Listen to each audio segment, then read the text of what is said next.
Ya, kembali lagi ke perkuliahan Bioinformatika BI 6112. Kali ini saya akan membahas klasifikasi dari pelipatan protein. Nah, apa yang dimaksud dengan klasifikasi protein ini? Yang dimaksud dengan klasifikasi berdasarkan pelipatan protein, ini kita mengelompokkan protein-protein itu ke dalam famili-famili, ke dalam kelompok-kelompok struktural yang memang sudah diketahui sebelumnya.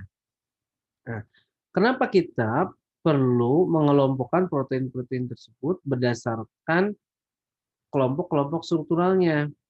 Yang pertama adalah untuk bisa melihat atau melakukan analisis terkait mekanisme evolusi yang terjadi pada protein tersebut.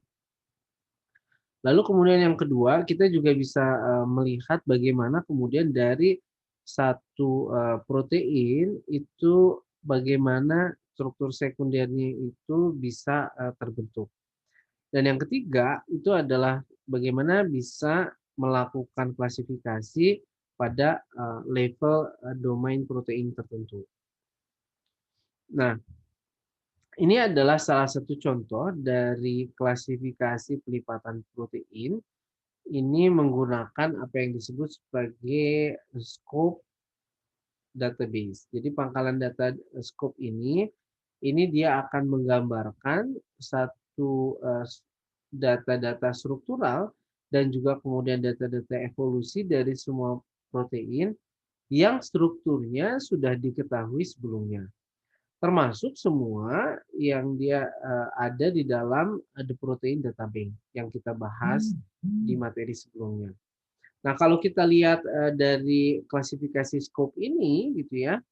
Nah, kebanyakan memang dia konstruksi atau pengelompokannya itu dilakukan secara manual. Tetapi di sini kita bisa mengambil manfaat bahwa hasil analisis dari scope ini bisa memberikan kita satu gambaran yang cukup baik bagaimana kemudian protein tersebut terklasifikasi. Jika kemudian Anda lihat di gambar, ini ada satu hierarkikal dari root, kemudian class, kemudian fold, superfamily, dan juga kemudian ada family di situ, maka kita bisa mendapatkan hasil output yaitu adalah protein-protein yang nantinya kemudian akan kita kaji atau akan kita analisis, itu kira-kira nantinya dia akan ada di famili mana berdasarkan hasil pelipatannya. Jadi kalau kita bicara tentang family itu di sini kita sudah berbicara bahwa hubungan evolusinya itu sudah sangat jelas ya. Jadi kalau kita berbicara hubungannya jelas itu kalau kita bandingkan pairwise identities-nya antar protein itu maka itu kurang lebih adalah sekitar 30% ataupun kemudian lebih. Tetapi kalau kita berbicara tentang superfamily di sini gitu ya, maka kita berbicara bahwa ada kemungkinan dia berasal dari apa namanya jalur evolusi yang sama. Jadi common evolutionary origin. Nah, itu biasanya kita dapatkan hasilnya kalau kita punya protein yang memang protein identity-nya itu ketika dibandingkan komparasi dilakukan pairwise di situ itu nilainya cukup rendah. Tetapi bagian struktural modeling dari struktur maupun fungsinya itu menunjukkan adanya kemungkinan ya. Jadi dia menunjukkan adanya kemungkinan bahwa protein tersebut itu bisa jadi berasal dari satu super family tertentu ya. Nah, yang ketiga adalah ini ada yang disebut sebagai fold. Fold ini yaitu adalah berupa major structural similarity gitu ya. Nah, ini dia bisa kita prediksi atau bisa kita lihat bahwa yang namanya fold ini diambil berdasarkan kesamaan dari struktur sekundernya, susunan yang sama dan mempunyai koneksi-koneksi topologi yang sama. Nah, kalau kita lihat bahwa protein-protein yang berbeda itu biasanya mempunyai pelipatan protein yang kurang lebih adalah sama. Mulai dari struktur sekundernya, lalu kemudian dia nantinya akan berbeda dari segi ukuran maupun ukuran konformasi. Pada beberapa kasus gitu ya, bahwa perbedaan dari bagian periferal, bagian kemudian sisi dari suatu protein bisa menggambarkan sebagian dari struktur tersebut. Nah, jika kita lihat gitu ya, protein-protein yang dia bisa melipat dalam kelompok yang sama, kadang-kadang dia bisa berasal dari jalur evolusi yang sama, atau kemudian dia bisa jadi berbeda sama sekali.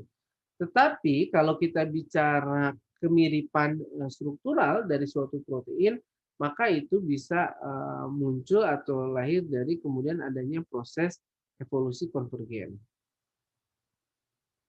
Nah, ini adalah contoh bagaimana kemudian analisis-analisis yang sudah dilakukan oleh pangkalan data scope ini, gitu ya, ini adalah totalnya dari tahun 2009, gitu ya, walaupun kita lihat di sini makin lama kemudian makin menurun, ya. Ini menunjukkan bahwa kemudian betapa banyak unifold yang bisa dihasilkan dari kemudian algoritma scope dari mulai tahun 1970 sampai akhirnya kemudian di 2009.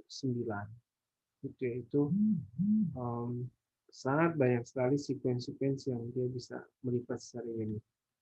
Nah, sehingga kalau kemudian kita lihat lagi gitu, ada model lain juga yang dia dikembangkan, yaitu selain scope itu ada yang disebut sebagai hierarchical classification berdasarkan PDB.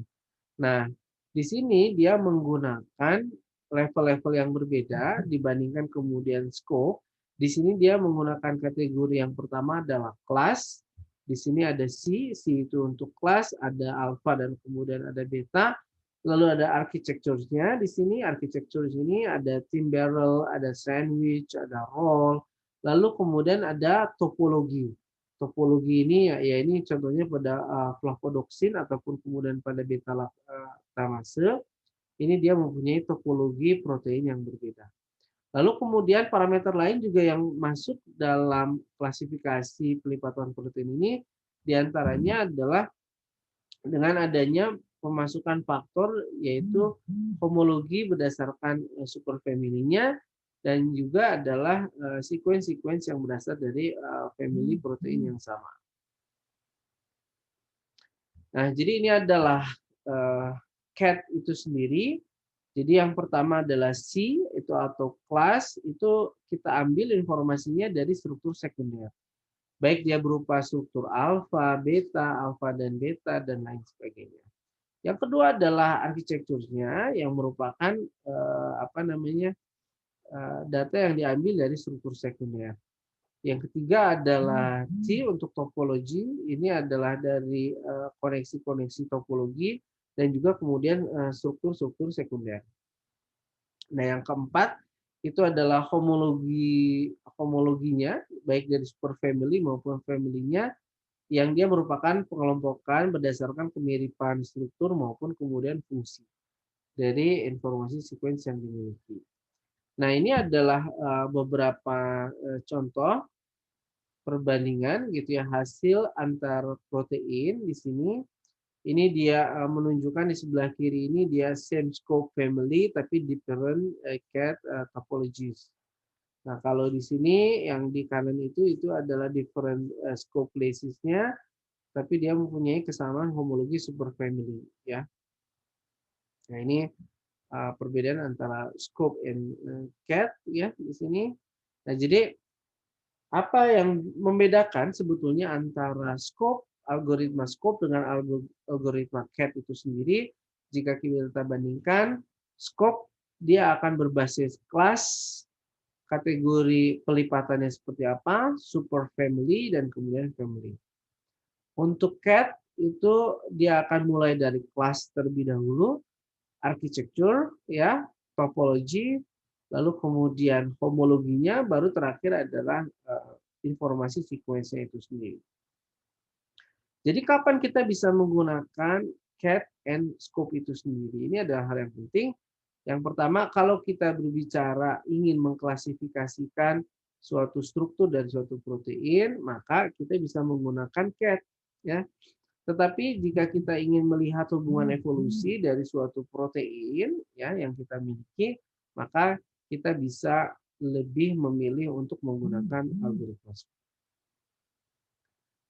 Baik, sekian untuk materi kali ini. Sampai bertemu lagi di pertemuan selanjutnya.